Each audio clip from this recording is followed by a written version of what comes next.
It's such a pleasure to be able to speak to you for this film because I'm a longtime fan of your work anyway, but I love seeing you in this film, particularly alongside Brian Cox. And Yeah, I really enjoyed the fact there is this storied history between your characters. So, did the two of you discuss that, or did you even personally give some thought to who Hank was before we find him in this film? yeah. Well, I was really sort of attracted to it because of the relationship, the history. Guys who were certain kind of people at one point in their lives, and now life has they're changed.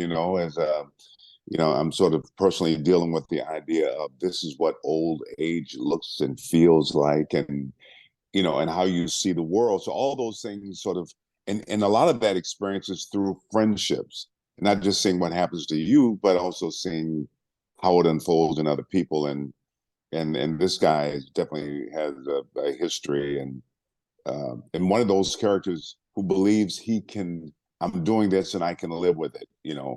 And then you reach a point in life where you kind of go, no, I can't live with it, and I got to make peace. And also, I've always had this thing with family.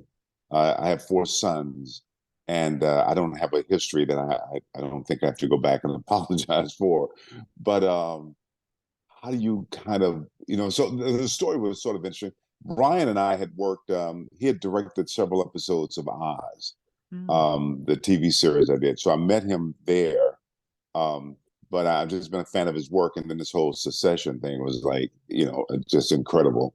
So to get a chance to work with him, Kate Beckinsale, even though we really, we didn't have a lot to do, there was not a lot left there, but I really, so it was just a fun project, and especially coming out of COVID, Yeah. during that time too, at least. But I like the character. I just thought it would be fun. It wasn't anything really heavy.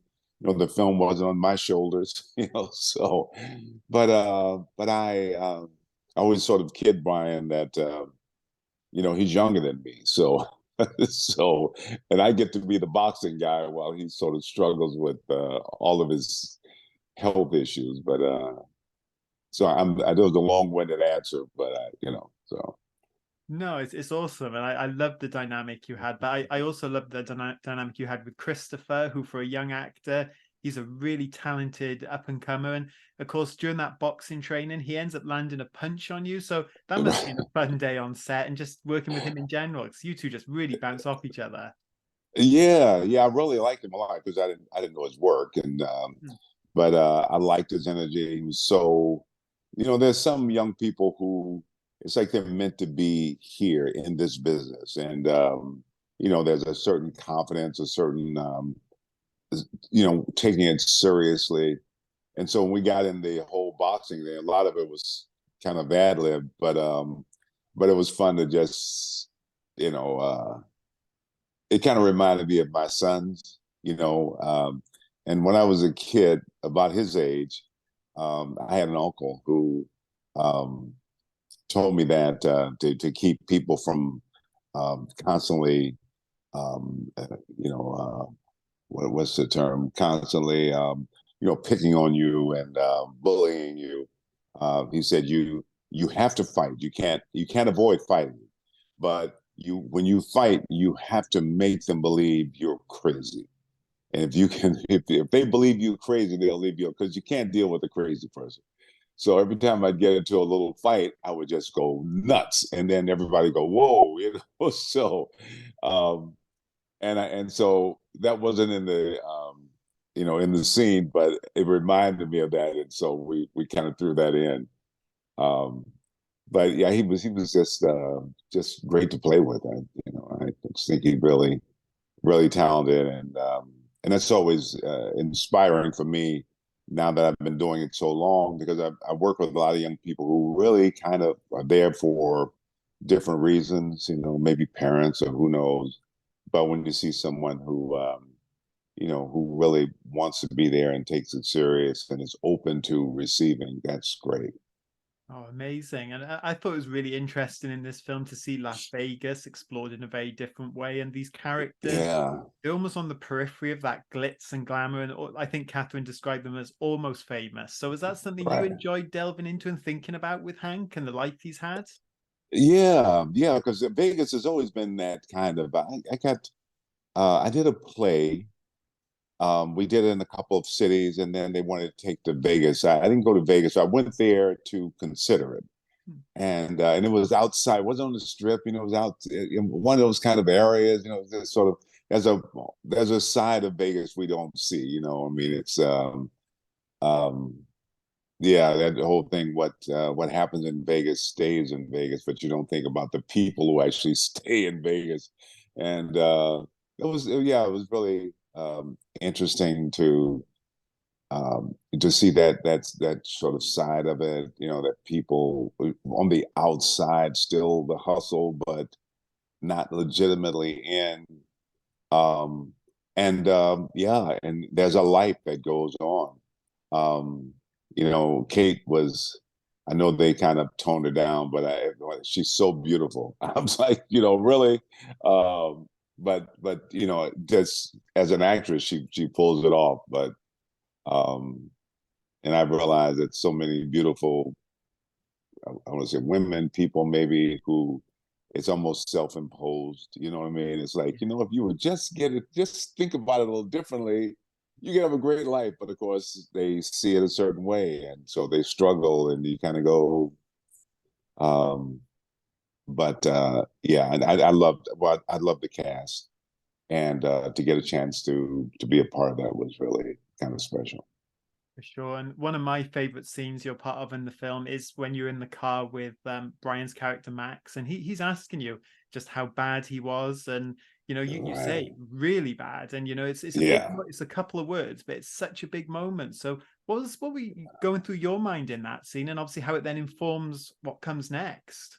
Yeah. And I think that to me spoke a lot to the friendship, Hmm. or if not even the friendship, the sense of shared ugliness. Once upon a time, we did some shit that, yeah, I'd like to pretend it didn't happen. I'd like to, just go on like but yeah, and you have to own that. Because with some people who you don't feel as close, you would just let them off the hook and go, oh yeah, no, it wasn't that bad. You were other people, they just, but sometimes if you're really honest, you go, yeah, it was, you were pretty fucked up. So and that's because but I think it speaks a lot to friendship when you have to be honest about it, and even though it's not what would make them feel better, and especially if someone is facing death and all that, and you want to say nice soothing words, but I can't excuse some of the stuff that we did, you did, and I didn't do all of that, but I did some of it, and that I don't feel good about it. Yeah, just a Um, phenomenal scene. And while I have you, Ernie, I do have to ask about the new Ghostbusters movie, because we have seen you in set photos, and obviously there was that big yeah, tease at the end of Afterlife that Winston, he's got a lot of money these days. So is there anything you can tease about working on that project and where we might see Winston go next? yeah. He's. I love the fact that Jason and Gil Keenan, who directed this one, um, sort of move the story forward. The old Ghostbusters are there, even though I'm starting to get to feel that we are the whole Ghostbusters. And but so how do you make it a part of, and yet give the new people the freedom to sort of be the story the way they want it to be. And so Winston, I think having his big corporation, having the money to fund some things, it certainly gives him a purpose and a place to be. And there was always a problem, I think, with the first two, is like you're there, but you know where's my place here, kind of. To me it was obvious, but some of the reaction, you kind of go, so Winston is there. And I think I love that. I love being able to play that, being that part of the story now, being all right, just having the place to kind of help move things forward. Whenever you're not writing stuff, it's always you know, bringing to life someone else's vision, which is not always yours, but you can make peace with it. And so I'm very happy to be a part of that franchise. I love it, and I think the fans will like the new one as well.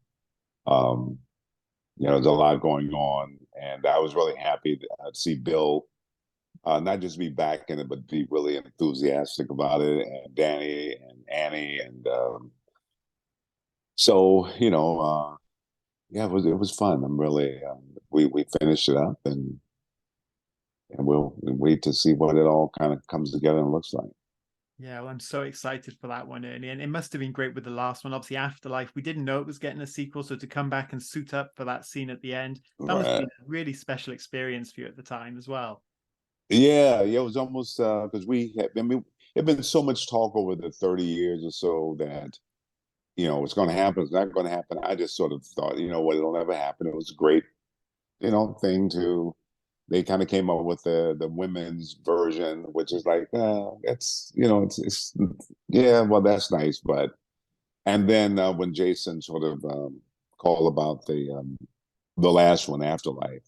Um, Yeah, it was great. When I got on the set and seeing Bill and because we met in that sort of fight sequence, and we're all in our jumpsuits, and you flash back to that time when the movie when we were making the first one, it was all kind of a new experience, and in New York, and um, not just meeting these guys, but seeing their insanity, up close and personal. It was fun, and it still is fun. I love them dearly. I really do, and I know a lot has sort of been said or written about some of the discomfort that I experienced. It was sort of me personally, but the guys were always just kind of weird brothers in a strange way. I was certainly cousins. So, so it's nice to still, after all these years, still be doing this, and it's one of those films. I've managed to work a lot, but one of those films that people introduce to their kids and just still love. It's great. Oh, well, how wonderful. Well, I can't wait for the next Ghostbusters, and I can't wait for people to see this movie in theaters this Friday because I loved what you did and I loved the movie. Thank So you. thank you so much for your time, Ernie. You're a legend. So it's a real Uh, pleasure to speak to you. oh, thank you. I appreciate that. Take care. You too. Lovely to meet you. Thank you so much. All right. Bye bye.